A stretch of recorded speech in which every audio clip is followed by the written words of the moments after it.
Meus pituquinhos, como é que vocês estão? Muito boa sexta-feira para vocês. Cá estamos para responder as perguntas que vocês mandaram. Trintinha perguntas para esse final de semana cheio. Então eu sei que muita gente está assistindo isso aqui meio dividido com jogos de futebols por aí. Então vocês façam o favor de deixar like e de se inscrever aqui no canal para me ajudar nesse final de semana. Antes, um breve comentário sobre a Argentina. Viu? Na greta, hein? Mas assim, por um tris. Eu já tenho falado com vocês há algum tempo que a Argentina pós-Copa de 2022 não quer acordar. A Argentina acho que quer continuar vivendo aquela catarse coletiva que foi a Copa de 2022 e quando pega adversários mais difíceis, e o Equador é um adversário difícil, um adversário duro, a gente viu tanto que a Argentina sofreu. Não me parece uma seleção no mesmo nível de 2022, entre outras coisas, porque o tempo passa para todo mundo, e, por exemplo, passou para Messi e para Di Maria, que eram dois jogadores muito importantes daquela seleção e que hoje, obviamente, quase 2 anos depois, não conseguem render igual. A Argentina continua sendo um time forte para brigar pela Copa América, mas menos forte do que era 2021, 2022, que para mim já era um time com muito esforço, e tem que ter mesmo, para vencer, mas que assim, os jogadores se superando, muitos deles jogando muito mais pela seleção do que pelos seus clubes, pelo sentimento que tem pela seleção e como conseguem se sentir bem ali.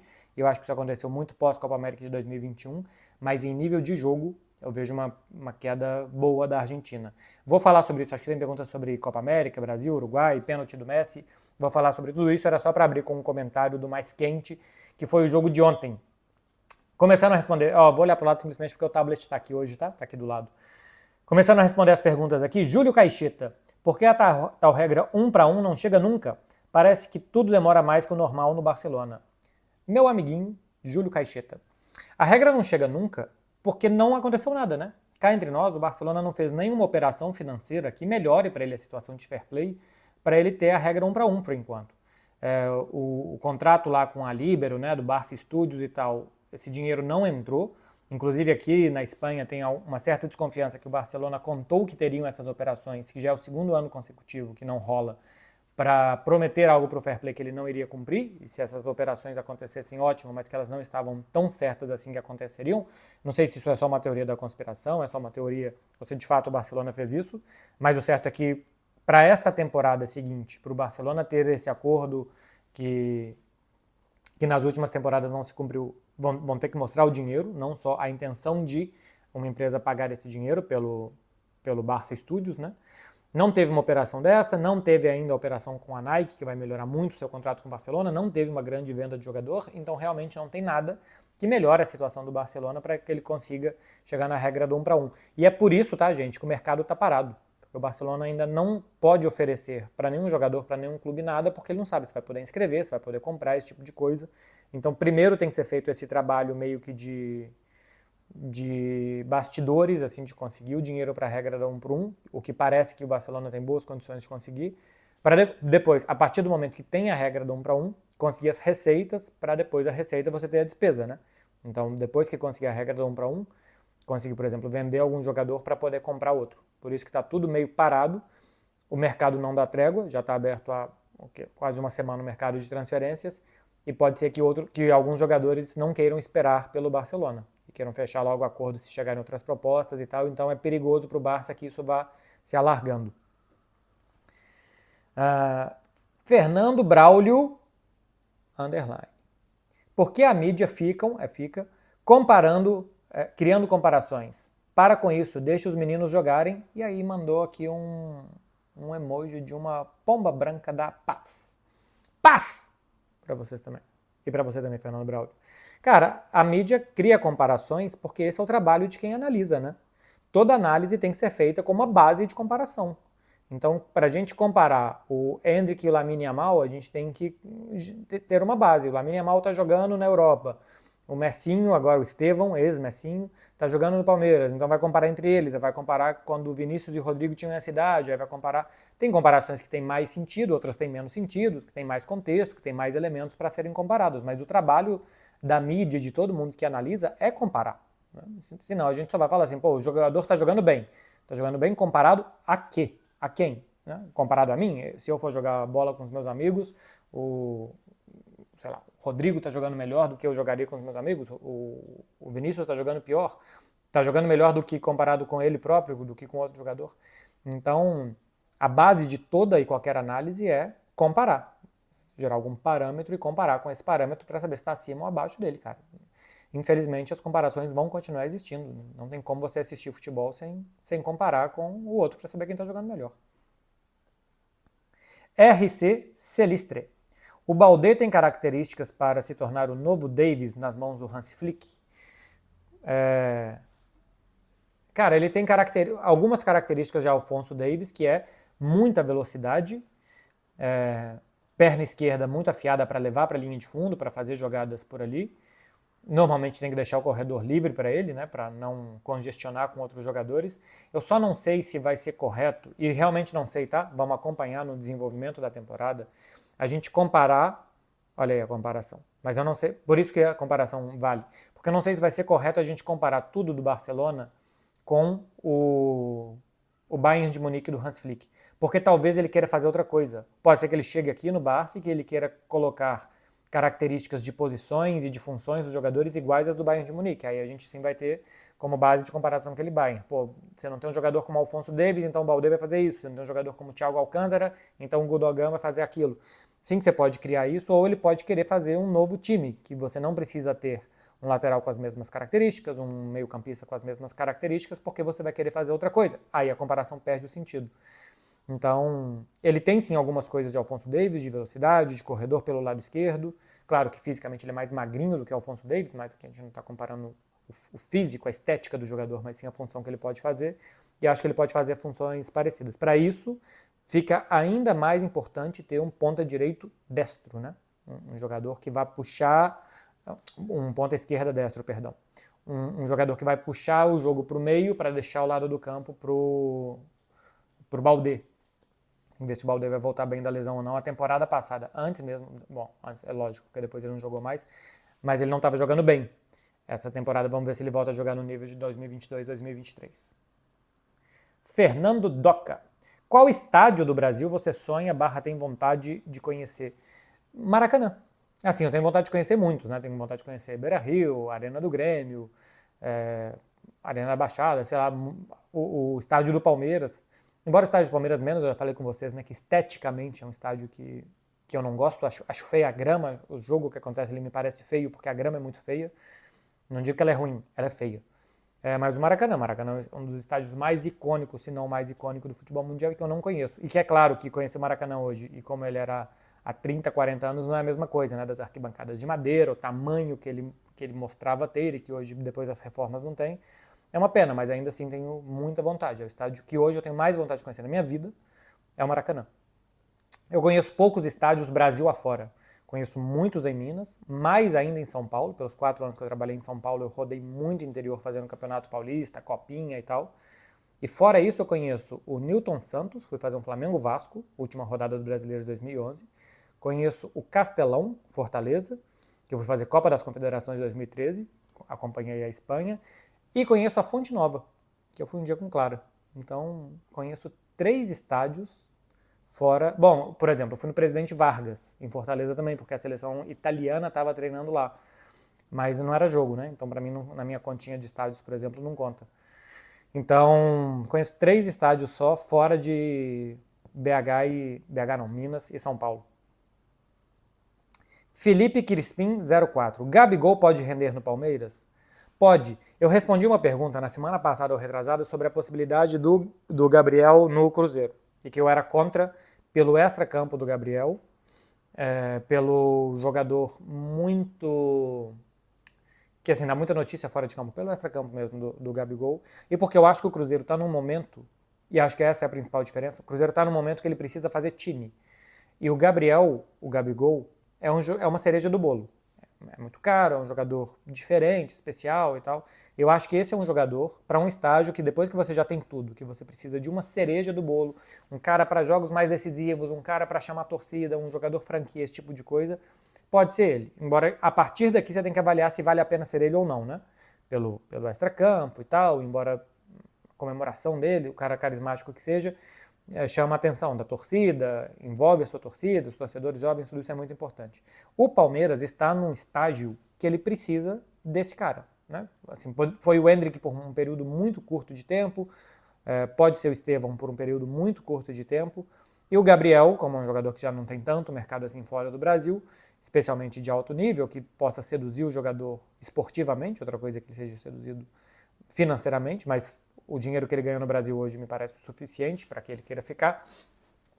O Palmeiras já está no estágio de precisar desse jogador franquia, de precisar de um cara, tanto dentro de campo, que pode decidir jogos especiais, e por mais que ele tenha aí um ano e meio ruim, o Gabriel é um cara de jogos especiais, né, um cara de grandes jogos, de grandes decisões, e esse cara para ser a imagem do clube.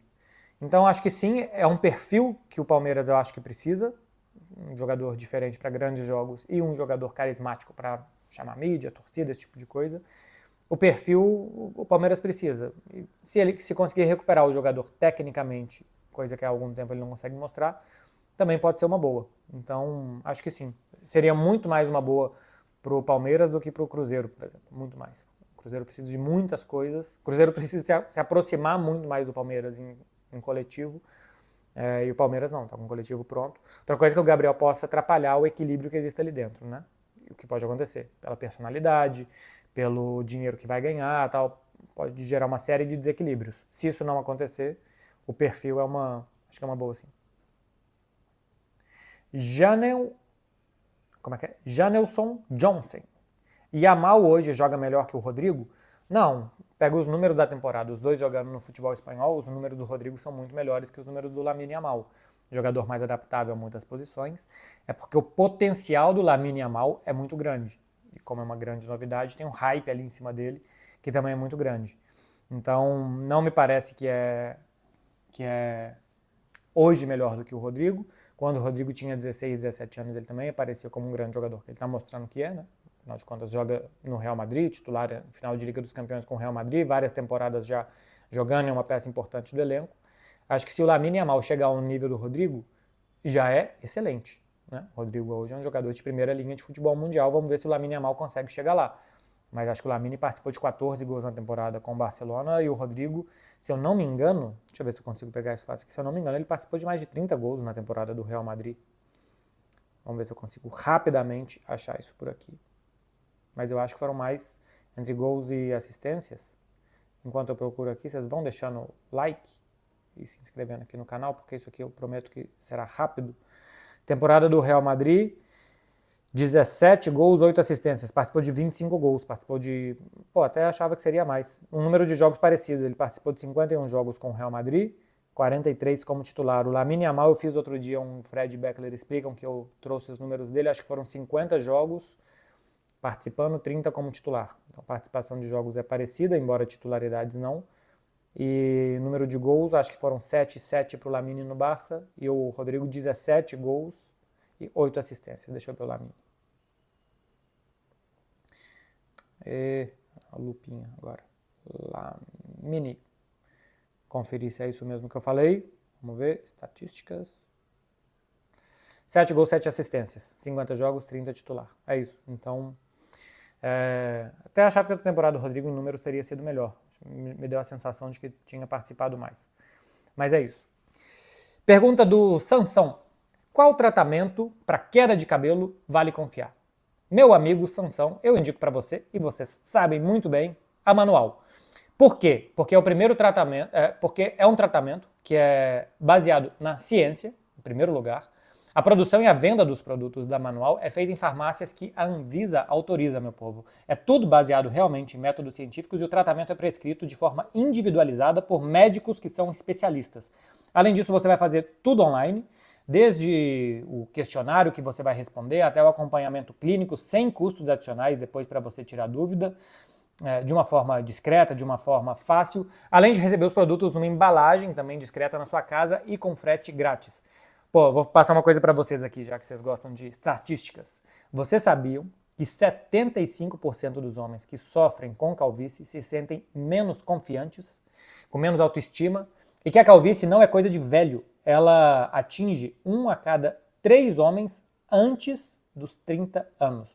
Eu tenho um amigo, pessoalmente falando, que passou anos usando boné, touca, boina, e ele sempre dava aquela risadinha, falando que é estilo e tal, confia no pai. mas era lógico que ele estava disfarçando a calvície. Perdeu tanto tempo que hoje a calvície dele já está bem avançada. Eu tenho certeza que vocês também conhecem gente assim. Pode deixar nos comentários aqui, por favor, não vai expor seus amigos de forma pessoal, mas pode deixar aqui nos comentários também os casos que vocês conhecem de gente que foi deixando passar e deu no que deu.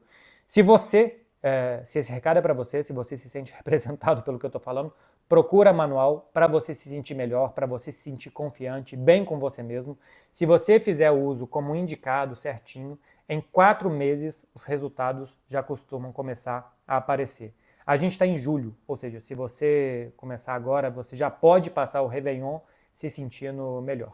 Entra aqui no site da Manual para você quem usou, quem se deu bem. E se você se interessou, pega aqui o cupom Marcelo Cabeludo, que vai te dar 40% de desconto no primeiro pedido de vocês. Corre, porque é por tempo limitado e eu aconselho todos vocês a se sentirem muito bem com vocês mesmos. Próxima pergunta é do o próprio Nunes. Barcelona já está atrasado na janela? Atrasado não, né? Porque assim, se a gente for ver, o Manchester City ainda não se movimentou, o Arsenal também não. O Real Madrid sim já contratou o Endrick e o Mbappé, mas acho que já eram situações avançadas desde muito tempo. Mas assim, quando o tempo vai passando, vai ficando pior, né? É melhor você negociar e acho que os grandes jogadores até não ficam para os últimos dias de janela, a não ser que seja uma negociação muito complicada. Mas o atraso do Barcelona é porque neste momento o Barcelona não tem condições de fazer operações. Ele precisa ainda chegar na regra do 1 por 1, ele precisa fechar as contas da temporada passada, ele precisa fechar a questão de Barça Studios, de Nike ou uma grande venda. Então acho que o Barcelona irá se atrasar no mercado. E não esperem uma revolução, tá, gente? No elenco, muitos jogadores chegando, não. O Barcelona deve fazer 1, 2 ou 3 contratações. Assim, vai chegar o Alex Valle, que é um lateral esquerdo que já pertencia ao clube, dava emprestado, alguma coisa assim, mas o Eric Garcia pode ser que volte como zagueiro, mas de jogadores para chegar e jogar e tal, que o torcedor vai achar que vai mudar o patamar do clube, 1 ou 2. No máximo, se conseguir vender jogador, 3. O grande trabalho do Hans Flick vai ser dar continuidade e consistência para esse time, que jogava bem alguns jogos, alguns minutos, alguns tramos de partida, que não conseguiu jogar bem muito tempo. Acho que se ele conseguir fazer isso, recuperar os jogadores para jogarem bem muito tempo, de uma forma constante, acho que esse é o trabalho que ele vai ter condições de fazer, porque não tem condição de remontar um time. Uma outra pergunta aqui sobre o Hans Flick e o Barcelona. FS Sobral. Hans Flick vai aproveitar melhor o Vitor Roque na próxima temporada? O Hans Flick quer ver o Vitor Roque. Assim, é o que me falaram. Que antes de decidir qual que vai ser o futuro do Vitor Roque, que o Hans Flick deseja ver. Ele quer ver o jogador treinando para entender se tem condições de ficar ou não. Então, a princípio, a gente não sabe nem se o Vitor Roque vai ficar. A gente sabe que o técnico quer observá-lo. Uma vez ele ficando, eu acho que com o Lewandowski ficando cada vez mais velho, é mais provável que o Lewandowski não jogue todas as partidas, todos os minutos, e que aí um reserva possa entrar. E aí o Vitor Roque, acho que com mais tempo de treino, de adaptação, a tendência é que ele seja mais utilizado do que ele foi nos primeiros meses. Eu acho, já disse muitas vezes, bastante natural que o Vitor Roque tivesse jogado poucas vezes, dado ao aspecto físico e técnico dele nos primeiros meses aqui em Barcelona. Uma pergunta off-futebol aqui do William Lima, 1994. As despedidas da família são emotivas ou é normalzona? Não é tão emotivo. Eu não sei se depois que eu vou embora se meus pais se descompõem de chorar ou não. Mas não é tão emotivo, mas também não é tão normal. Uma coisa, por exemplo, que eu gosto de fazer é no último dia, por exemplo, ficar em casa, jantar com os meus pais na noite anterior, almoçar com meus pais no dia que eu vou embora, tomar café da manhã com eles e tal, ficar ali. Mas assim, pô, abraço, beijo, fiquem bem e tal. Porque eu volto muito, né? Então acho que eu tenho ido no Brasil 2, 3 vezes por ano. Então não são despedidas de a gente não sabe até quando que é a próxima vez, o que vai acontecer. Não, eu tô constantemente no Brasil, tenho ficado bastante perto dos meus pais ultimamente. Então, não sei o que seria o normalzão, mas muito emotivas elas não são, não. Gabi Fontinelli. Barça já vai conseguir inscrever o Tigre? Mandou aqui um emoji de um felino. E o Nico? Vai ter dinheiro para pagar a multa e o salário que ele vai pedir? Essa questão do dinheiro que o Nico vai pedir, da multa, sim, acho que o Barcelona vai conseguir. A questão é realmente o salário que o Nico Williams quiser. Eu tenho certeza que o Barça não consegue competir com outros. Por exemplo, os clubes de Premier, se quiserem, podem pagar mais do que o Barcelona pelo Nico Williams de salário. Multa todo mundo pode, né? 60 milhões de euros é bem acessível. E aí vai decidir se ele quer ficar na Espanha, se ele quer jogar no Barcelona ou se ele quer jogar na Premier. Se ele quer jogar no Barcelona ganhando menos ou se ele quer jogar num grande clube da Premier ganhando mais. Tem que ver qual que vai ser o desejo dele. Então, qual que vai ser o plano esportivo, por exemplo, que o Barça vai oferecer. Se ele vier para o Barcelona, ele vai ser titular indiscutível da ponta esquerda. Sei lá, se ele for para o Arsenal, já tem ali o Martinelli, o Trossard e ele. Então, ele vai ter mais competição. Se ele for para o Chelsea hoje, na ponta esquerda, o Chelsea não tem assim tantos nomes. Então, pode ser que ele jogue ali, mas não sei, se o jogo vai ser muito apoiado no Cole Palmer na direita e se ele não vai participar tanto. Aí tem que ver qual que é o que ele prefere para a carreira. Mas o Barcelona ainda não conseguiu inscrever o Vitor Roque, nem precisa inscrever agora. A competição só começa daqui a um mês e meio quase, então não é no dia 1º que tem que inscrever o jogador. Mas ainda tem que correr atrás até da inscrição do Vitor Roque. Lembrando que ele foi inscrito porque o Barcelona desinscreveu o Gavi e utilizou o dinheiro que seria pago no salário do Gavi, porque era a FIFA que estava pagando boa parte do salário dele, para pagar o salário do Vitor Roque. Uma outra aqui do Gabi Fontinelli. Condé está jogando bem na lateral da França, vai continuar jogando ali no Barça, mesmo dizendo que não gosta. Se conseguir convencer, como o Xavi conseguiu convencer bem o Condé essa temporada a jogar na lateral direita, eu acho uma ótima, tá? Porque eu acho que ele é um melhor defensor lateral do que um defensor central. Eu gosto mais pela velocidade que ele tem, pela possibilidade de apoiar, acho que ele dá um bom apoio, embora não seja um lateral típico pela direita, mas ajuda, acho que ele vai bem. E mostrou até em alguns jogos, por exemplo, contra o Paris Saint-Germain e contra o Real Madrid em alguns momentos, ser um jogador que também melhorou para defender em velocidade, né? Com o Mbappé, com o Vinícius, eu acho que ele foi bem, especialmente no último clássico da temporada e os 2 jogos contra o Paris Saint-Germain por ali. Então, se o Hans Flick conseguir convencer ele a ser um defensor pela direita, acho que ajuda muito. Tem essa tendência de que os defensores ajudem um pouco no ataque, e eu acho que é uma boa tendência, porque você já tem muitos jogadores específicos para atacar em um time como o Barcelona, já tem 3 atacantes, 2 ou 3 meio-campistas que atacam muito, então acho que os defensores, se eles simplesmente ajudarem no ataque, eu já acho que é uma ótima. E um específico para defender, ou seja, ele é um zagueiro, ele defende de forma muito específica, como um bom defensor, e ajuda no ataque. Eu prefiro do que um jogador que vai atacar especialmente bem, se você já tem muitos atacantes, talvez não seja necessário, e que vai deixar na mão na defesa, como por exemplo o caso do João Cancelo. Luan Martins DDS. Opa, tudo bem? Você se grava sozinho nos estádios? Você mesmo cuida da luz, abertura, foco, etc? Sim. Hoje as câmeras estão muito automatizadas, Luan Martins. Então, é basicamente virar o ecrã, né? Assim, a tela pra gente, ver se a gente está bem enquadrado. Liga a luz antes. Se tem uma variação de luz, se está muito claro e entra uma sombra, entra uma nuvem, alguma coisa assim, normalmente a câmera já corrige o máximo que ela pode automaticamente. Foco a mesma coisa, deixa ali a distância. Se quiser ficar da câmera 1,5 m, programa antes a câmera para fazer um foco a 1,5 m. A câmera que a gente utiliza, por exemplo, já tem um sensor de rosto, então ela focaliza o rosto. Não é tão complicado não. Assim, não é nada complicado. Para mim o que é complicado é a atenção que você precisa dar a isso. Então antes de sair de casa, antes de sair de uma cobertura, eu fico mais estressado em não esquecer nenhum cabo, nenhuma bateria, nenhum carregador, do que nas perguntas que eu vou fazer para um jogador, para um técnico, no texto que eu vou utilizar em uma matéria. Isso não me estressa. O que me estressa é o peso que tem que carregar, porque realmente é pesado, e o não poder esquecer de nada. Isso para mim é a parte mais estressante do trabalho. Fernanda Silva AD. O pai do Lamine postou uma foto do Lamine bebê com o Messi. 4-3-3, né? Também. True or not? True.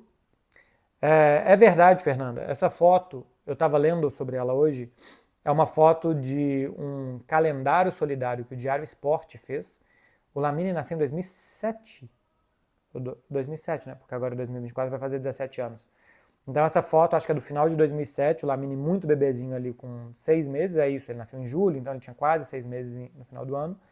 E o Sport fez um calendário com, acho que alguns jogadores do Barça e recém-nascidos, completos desconhecidos. Eu não sei como que foram selecionados esses recém-nascidos, como que o pai do Lamine, né, conseguiu chegar até, porque ele não tinha nenhuma relação com o Barcelona, chegar até que ele fosse um dos escolhidos para tirar essa foto. Mas é uma grandíssima coincidência do universo, embora assim, mas tenha foto com 1 milhão de crianças e bebês, né? Então, alguma delas podia virar jogador do Barcelona. Que vire também um canhoto, também pela direita, que possa usar a camisa 10 dele, também é uma coincidência azaça. Eu achava até que essa foto era fake, que era um outro bebê aleatório e tal, mas eu li a notícia no Esporte e o Esporte contando essa história. Então, acho que é verdadeiro. Bom, e se o pai do Lamine também postou, é lógico, né? Mas eu já tinha visto essa foto há algum tempo, quando o Lamine começou a aparecer, e eu lembro que na época falaram que era fake e tal, não é não. É verdadeira essa foto mesmo, do Messi com o recém-nascido Lamine Yamal, e ele ali abençoando um neném que só queria naquele momento se alimentar e fazer as suas necessidades de forma mais simples que ele conseguisse. FS Dudu. O que você espera do Brasil contra o Uruguai no sábado? Acha que o Brasil passa? Cara, eu não espero o Brasil favorito, eu não espero o Brasil protagonista do jogo. Acho que o Uruguai, até pelos times do Bielsa serem times muito reconhecíveis, né? Que atacam muito, saem jogando, são esses times que, assim, hoje a gente vê muitos times muito parecidos, saem jogando desde atrás de uma forma de dificilmente dar chutão, querem sair tocando, até porque querem atrair o rival também para virem marcar e para depois que passam no meio campo ter muita capacidade de evoluir o jogo muito rápido. Depois do meio campo o Uruguai praticamente não toca a bola por tocar, é sempre com a intenção de atacar rápido e atacar de forma muito agressiva. Então, assim, eu sei mais o que o Uruguai vai querer fazer do que o que o Brasil vai querer fazer. O Uruguai hoje me passa a impressão de ser um time mais reconhecível do que a seleção brasileira. Agora, eu espero um jogo difícil. O Brasil teve dificuldades contra a Colômbia, que é também um time duro. O encaixe de jogo, se o Brasil conseguir marcar e roubar bolas contra o Uruguai, acho que pode ser muito bom para o Brasil. E tem bons meio-campistas para roubar bola, tá? João Gomes, Bruno Guimarães. São bons roubadores de bola. Se os atacantes, o Rafinha, por exemplo, também é um cara que pressiona muito bem. Se Rafinha, se jogar Endrick e Rodrigo ajudarem na marcação e o time roubar a bola, não deixar o Uruguai sair, o jogo pode ficar bom para a seleção brasileira. Então, assim, eu não acho que o Brasil é favorito. Se passar também não é zebra, mas eu acho que não é favorito. O Uruguai, para mim, é um time mais reconhecível que a seleção brasileira. E o Brasil tem melhores jogadores do que o Uruguai. Os jogadores do Brasil vai fazer um 11 contra 11. Os jogadores do Brasil são superiores. Acho que o Brasil se sente mais confortável precisando roubar a bola do que precisando construir. Isso é bom para o Brasil. Mas contra a Colômbia, que eu achava que seria um jogo também que o Brasil acharia conforto a partir do momento que saísse da marcação-pressão da Colômbia, que conseguisse correr, não conseguiu. Porque não, eu mostrei aqui para vocês os números, os atacantes do Brasil, tirando o Rafinha, quase não tocaram na bola. O Vini tentou 2 dribles, o Rodrigo nem isso, o Endrick tocou na bola 3 vezes. Eu nem acho que seja culpa destes jogadores individualmente. Acho que o Brasil coletivamente jogou tão mal que não conseguiu acionar os jogadores muitas vezes e em boas condições. Se isso acontecer de novo, se for um jogo parecido que foi o jogo contra a Colômbia, a tendência é que o Brasil seja eliminado. Porque se repetir aquele jogo, eu sei que teve o erro de arbitragem, o pênalti, que poderia virar um 2-0, beleza. Assim como também teve um impedimento que foi marcado no pé do cara errado, que também poderia ser um outro gol da Colômbia. Então, né? Eliminando isso, se repetir o nível de jogo que fez contra a Colômbia, o normal é que perca. O normal é que se jogar muitas vezes daquele jeito que jogou contra a Colômbia, que o time perca a maioria das vezes que jogar. Então, precisa jogar melhor, porque acho que vai jogar até contra uma seleção que tem mais poder de fogo. Para mim, hoje é a melhor seleção da América do Sul, que é o Uruguai. Salsicha 97. Você e Fred ganham mais pelo projeto Fred e Beckler respondem? Fred e Beckler explicam. Não ganhamos mais não. É um projeto profissional, não é um projeto financeiro, meu e do Fred. Então, até se quiserem pagar mais pra gente, não vamos recusar não.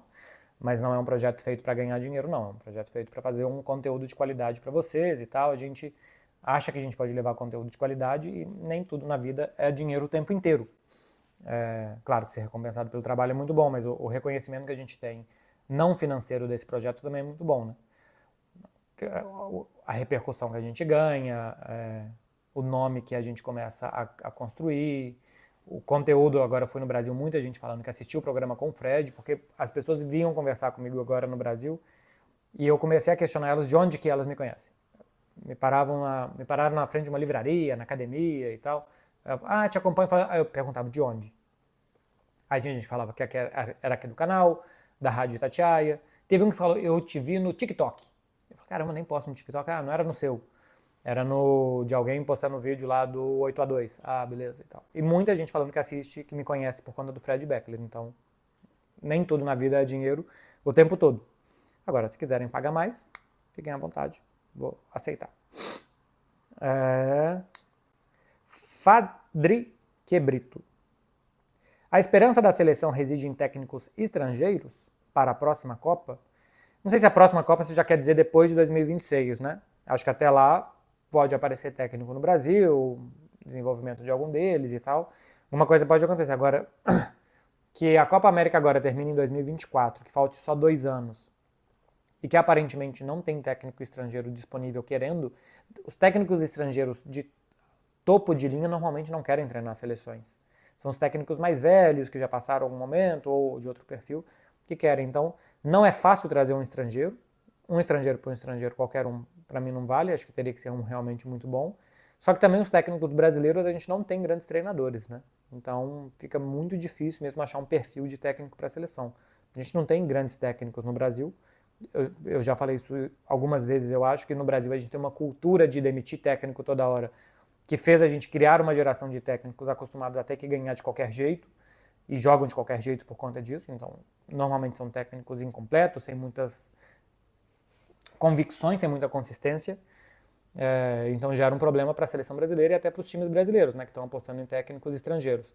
Mas eu acho que talvez não tenha tantos técnicos do exterior querendo também assumir a seleção brasileira. O contrato do Guardiola acaba em 2025, não sei se faltando um ano para a Copa do Mundo ele vai querer assumir uma seleção e tal.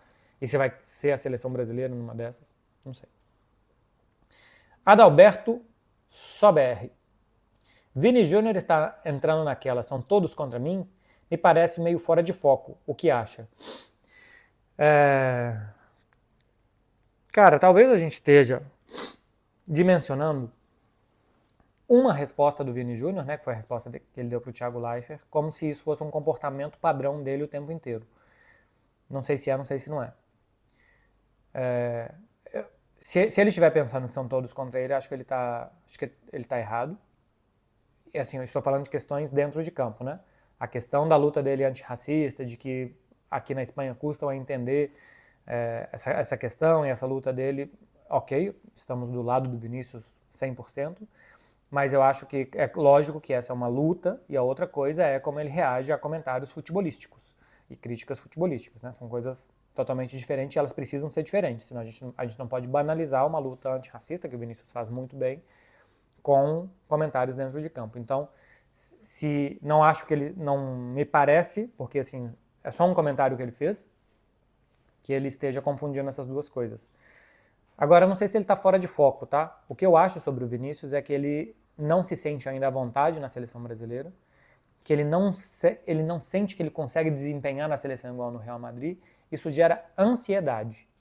Eu acho que a partir do momento que um jogador está ansioso, ele começa a buscar elementos, respostas, fica mais agressivo, mais, né? Ele fica diferente, ele sai um pouco do rumo dele.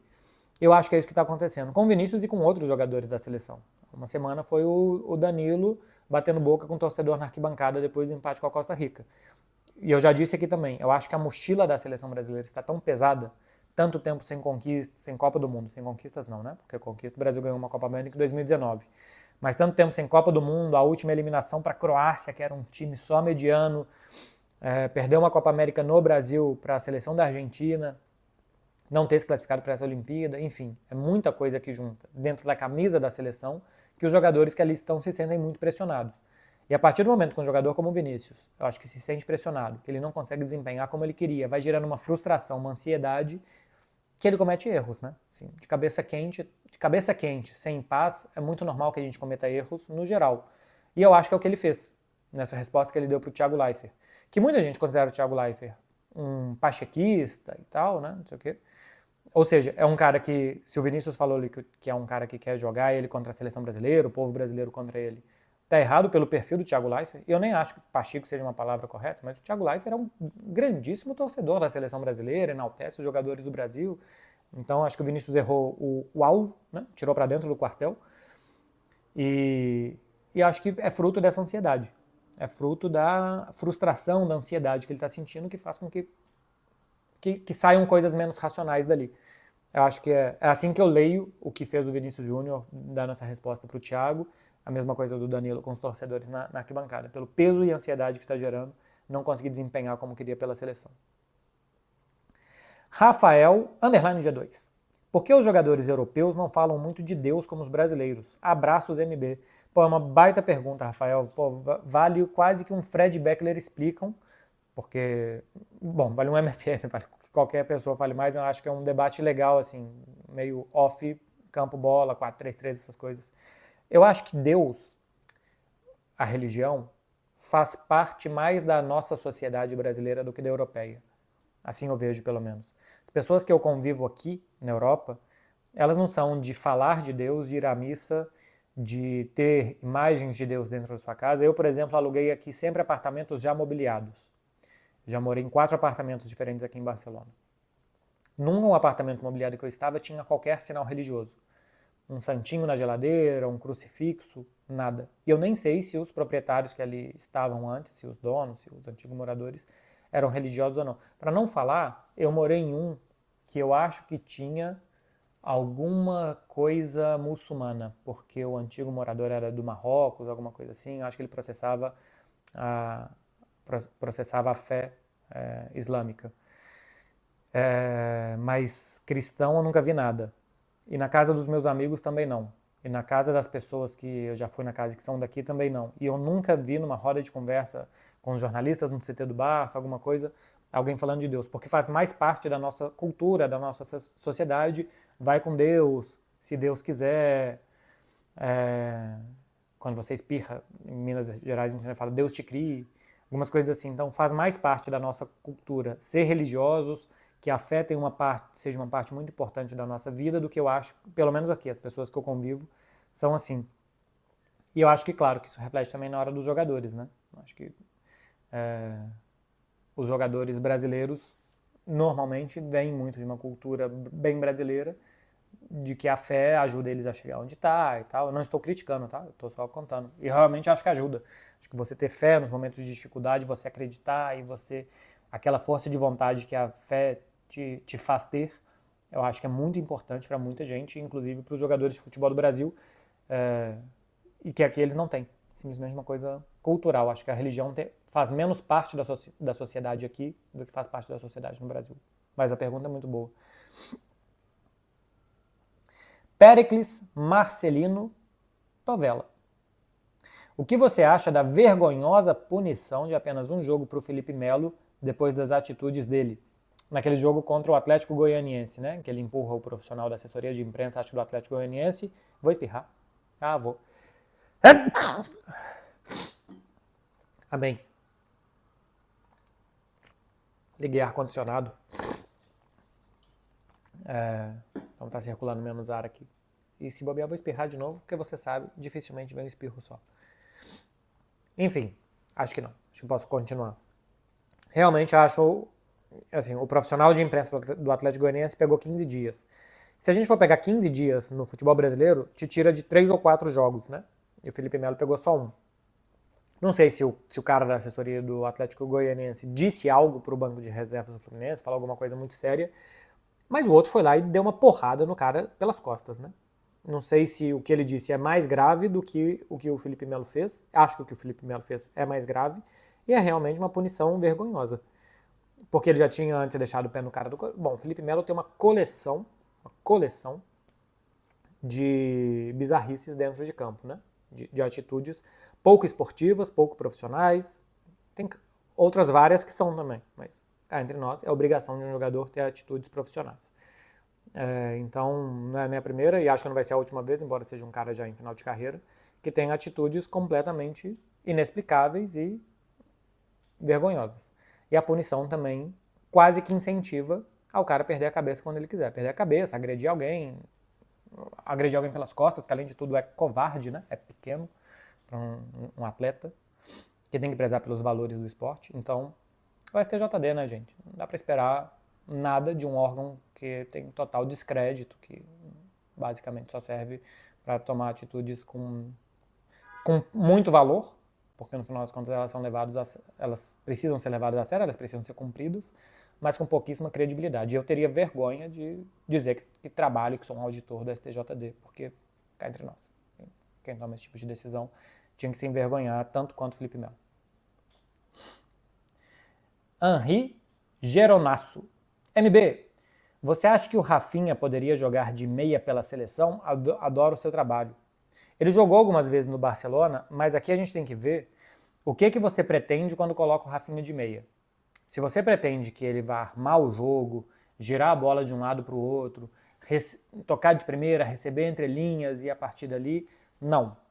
Ele não tem essa característica. Assim. Você pega, olha como joga o Pedri, como joga o Rafinha, para falar de dois jogadores assim que poderiam jogar de meio campo, tem características completamente diferentes. Né? Então, se você coloca o Rafinha no meio, o que você pretende com ele no meio? Por que ele jogou de meia no Barcelona algumas vezes e que eu acho que na seleção faria pouco sentido?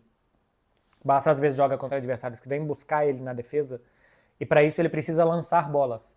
E às vezes quando você vai lançar essa bola em profundidade, né, porque o time vai te pressionar, então assim, o ataque vai marcar os zagueiros do Barcelona lá perto do Ter Stegen, os meio-campistas vêm marcar os meio-campistas do Barcelona na intermediária do Barça e os zagueiros do time adversário vão ficar quase no círculo central, emparelhados com, sei lá, Lamine Yamal de um lado, João Félix do outro e Lewandowski entre os zagueiros. Se você tem um desses meio-campistas que pode correr contra os zagueiros adversários, pode ser uma grande vantagem, porque os seus dois pontas estão fixando os dois laterais do time adversário, o Lewandowski está fixando pelo menos um zagueiro, e aqui se você tem um meio-campista que vai correr entre esse espaço que a defesa deixa e o goleiro, que aqui tem 50 metros quase, você pode aproveitar das bolas longas para fazer isso.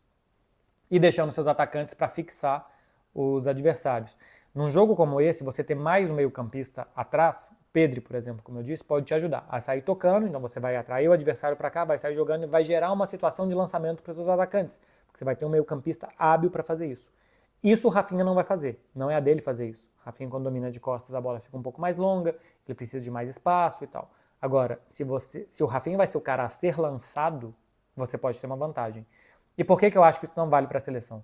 Porque na seleção, dificilmente o adversário vai vir até aqui e você já tem outros jogadores para serem lançados. Você já tem Rodrigo, já tem Vinícius.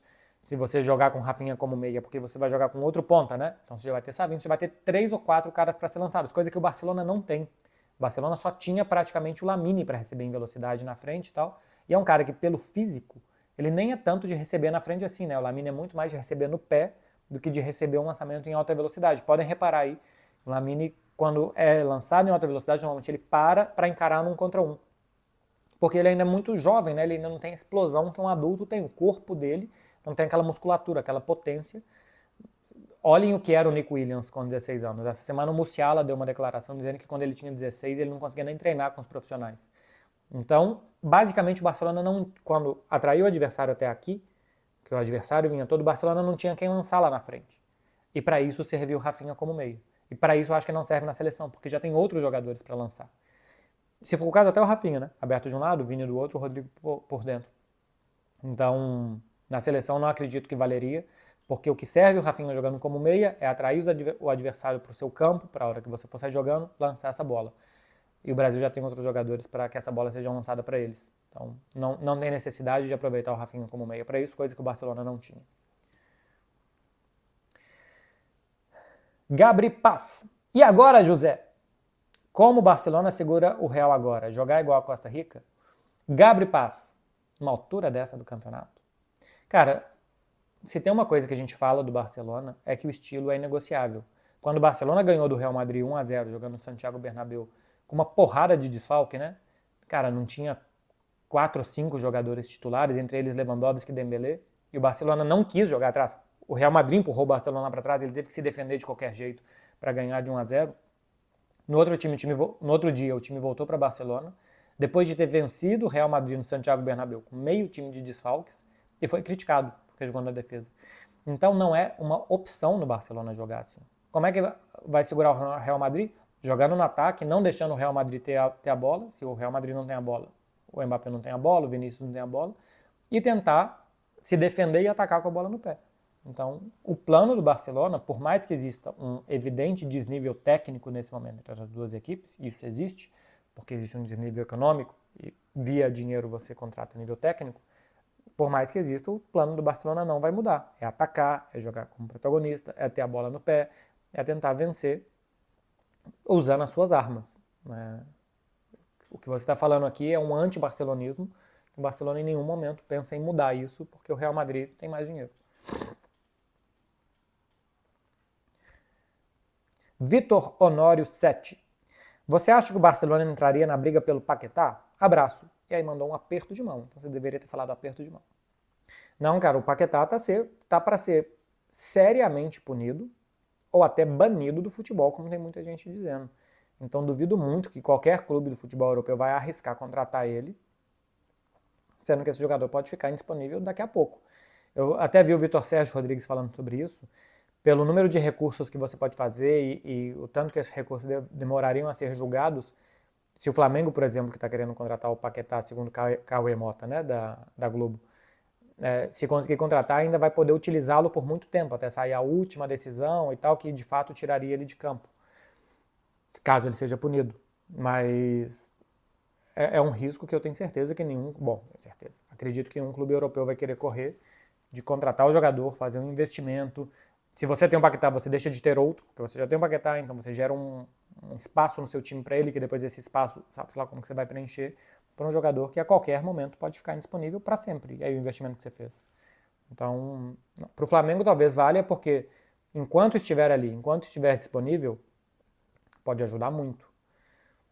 E para o Everton talvez valha a pena recuperar alguma coisa do investimento que fez, não pagando salário, economizando de algum jeito com um jogador que o West Ham possa imaginar que daqui a pouco vai ficar indisponível e talvez para sempre. Então, o Flamengo está fazendo talvez tentar aproveitar enquanto ainda tem do Paquetá. Porque nos bastidores tem muita gente falando que ele será banido.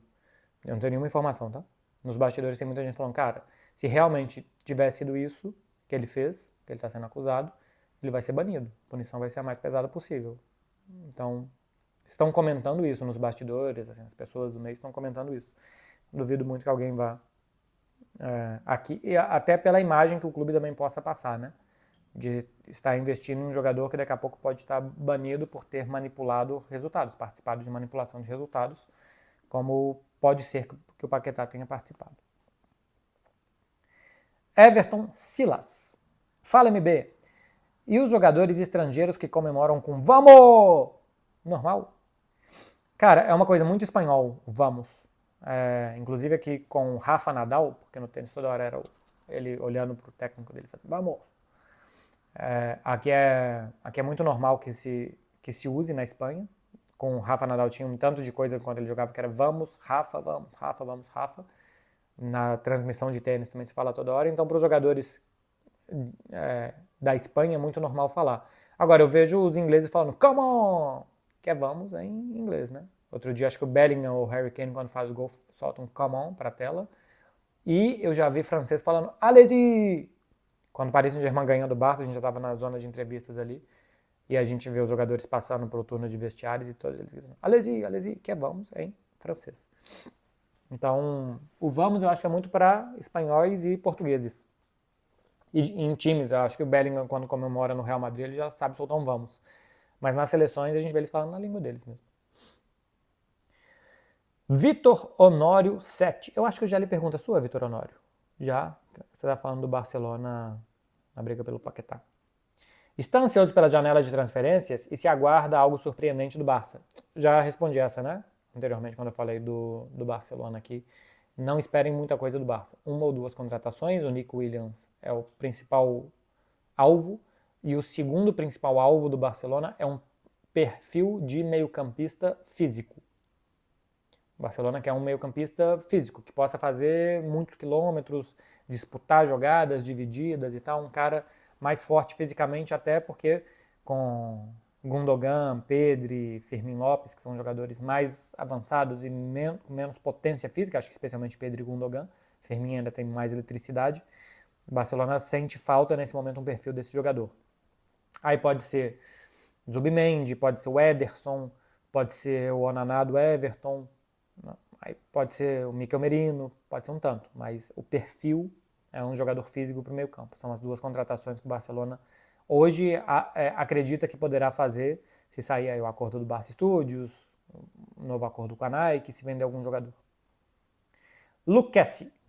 Onde acha que eu poderia tatuar Visca Barça? Se eu fosse você, eu tatuaria Visca el Barça, porque Visca Barça é errado. No catalão, antes de um nome próprio masculino, tem que ter o artigo. Tem que ter o el Barça. Ah, mas eu já vi não sei onde Visca Barça. Tá errado. Tem gente aqui, inclusive, que fala errado. Assim como tem gente no Brasil que fala o português errado. Então, e por que é Visca el Barça e Visca Catalunha e não Visca la Catalunha? Porque Catalunha é um substantivo feminino. Então, antes do substantivo feminino, depois do Visca, de um verbo imperativo, você não usa. Eu sei tão detalhadamente, porque de tanto eu ver gente falando Visca Barça, eu perguntei para um professor de catalão e ele me respondeu dessa forma. Então, quando vocês verem alguém falando Visca Barça, podem corrigir, porque é Visca Barça. Agora, tatua no cox, usar uma sunga, então Visca Barça, perto de suas nádegas, Visca ele num braço, Barça no outro, peito Visca Barça, um patrocínio um pouco acima da linha do abdômen, na virilha, pensou assim, um transversal, Visca Barça. Eu tatuaria no braço. Marconi S3. Barcelona deve vender o Rafinha ou não? Eu venderia outros jogadores antes, tá? O Rafinha, se o Barcelona contrata, por exemplo, Nick Williams e já tem o Lamine Yamal, a vida do Rafinha aqui seria mais difícil. Né? Um jogador que na temporada passada, se eu não me engano, foi só o 14º em minutos. Ou seja, mas tudo bem, ele ficou machucado um tempo e tal, mas ainda assim, só o 14º em minutos. Pouco para o que ele oferece. Segundo jogador de mais participação em gols no Barça na última temporada. Se tem esses dois atacantes que são de características que o Barcelona precisa muito, dois atacantes de pé invertido e de drible, Rafinha não é tanto de drible assim, a vida dele ficaria mais difícil. Mas ele é um jogador que, mesmo que não seja um titular absoluto, e eu acho que ele pode brigar pela posição com os dois, ele é muito útil, pelo trabalho defensivo, trabalho ofensivo, os cruzamentos, olha, segundo jogador em participação em gols, então ele é muito útil e eu me desfaria, que já é um bom verbo aí no futuro do pretérito, eu venderia outros jogadores antes, venderia o Ferran antes do Rafinha, por exemplo.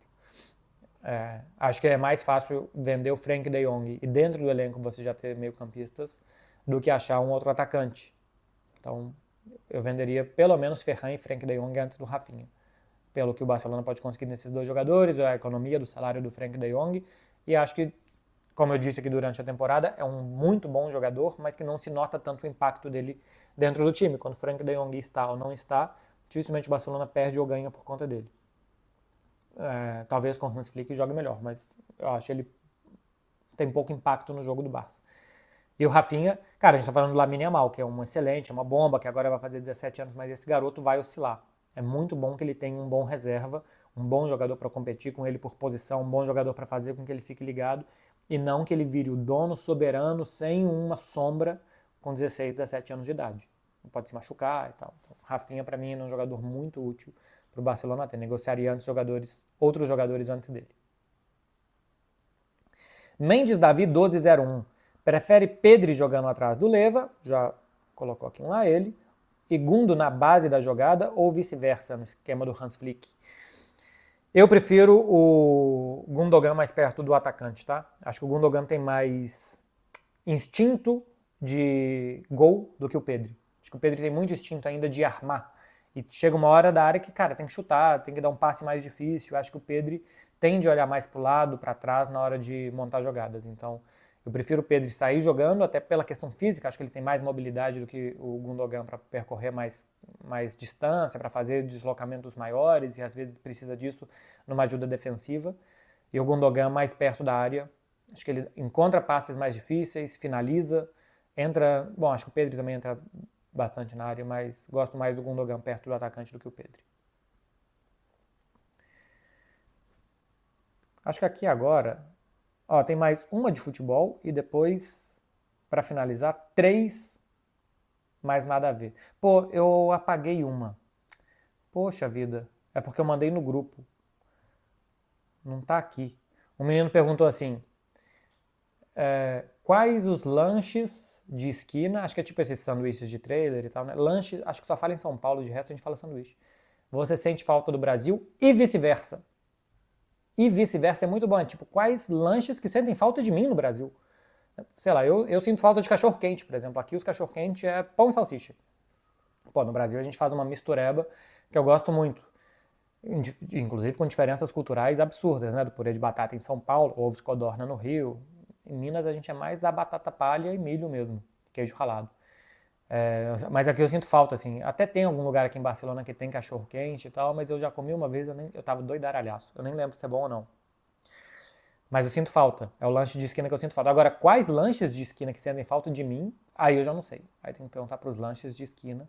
Eu não lembro quem me mandou isso. Quem mandou, se você estiver assistindo, deixa aqui no comentário o seu nome. Porque eu dei o print e mandei no grupo com os meus amigos. Falei, cara, o cara tá perguntando qual sanduíche sente minha falta. Enfim. Obrigado pela pergunta e uma pena não ter citado o seu nome aqui. Marden Jump. Cruzeiro com as contratações briga pelo título? Não. Porque as contratações não vão chegar e no dia seguinte vão estar jogando entrosadas, vão estar jogando bem. Mesmo com as contratações, não é um elenco para brigar com o elenco de Palmeiras e de Flamengo, que são consolidados. A pontuação do Cruzeiro para o Flamengo já é 7 pontos de diferença. Tirar 7 pontos do Flamengo é dificílimo no Campeonato Brasileiro. Então não briga pelo título, não. Que pode brigar por alguma coisa mais em cima, se encaixar todo mundo muito bem, muito rápido, talvez. Essa semana o Cruzeiro perdeu os primeiros pontos que eu acho que não deveria ter perdido, que são os pontos do Criciúma. Então acho que para mim faz um campeonato dentro do esperado. Alguns jogos jogou melhor, outros jogou pior. Contra o Flamengo jogou bem, boa parte do tempo. Contra o Criciúma, mesmo sem jogar bem, no primeiro tempo teve boas chances de gol. E no segundo tempo foi muito mal. Então assim, é um time que oscila, mediano mesmo. Mediano para melhor do que para pior. 8º lugar, eu acho que é bem condizente com o campeonato que o Cruzeiro faz. Se os reforços chegarem e jogarem muito bem, talvez possa brigar pelo dia 5, pelo dia 6 do Campeonato Brasileiro. Talvez. Tem que ver se esses caras vão encaixar muito rapidamente ou não. Estou com uma pressão no ouvido porque o nariz está entupido. Agora tem 3 perguntas off, hein? Pra gente matar aqui. Gabriel As ruas de Barcelona são perigosas, tipo roubos e assaltos? Não. Nem compara com o Brasil. Está ficando mais perigoso. Já começo a escutar casos de gente que foi assaltada em Barcelona, à noite, dependendo do lugar e tal, mas aqui tem muita pickpocket, né? Gente que, quando você vê, já levaram coisa do seu bolso sem você nem perceber. Dentro de bar, de restaurante, mesmo nesses lugares tem que deixar a bolsa perto, tem que deixar tudo... Eu, por exemplo, nunca deixo o celular em cima da mesa, porque você se distrai e olha pro lado quando voltou. Já foi embora. Mas dizem que já está começando a ter um pouco mais de roubo mesmo, né? A pessoa te abordar e te roubar. Mas, repito, nem perto do que a gente passa no Brasil, nem perto, nem perto. Não só porque a quantidade é muito menor, mas também a sensação, né? Ficar 2 caras numa moto e tal, esse tipo de coisa. Que a gente não tem essa sensação, não.